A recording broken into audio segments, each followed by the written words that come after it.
You ask Tiger to solve. This deals with linear equations with one unknown. The final result is x equals 7. Let's solve it step by step.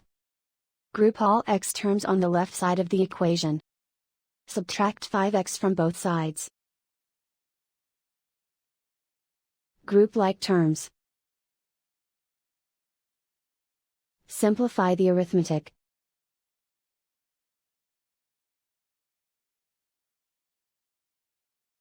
Group all constants on the right side of the equation. Subtract 14 from both sides.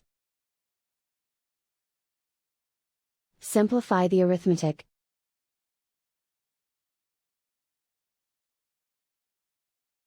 Isolate the x. Divide both sides by -2. Cancel out the negatives.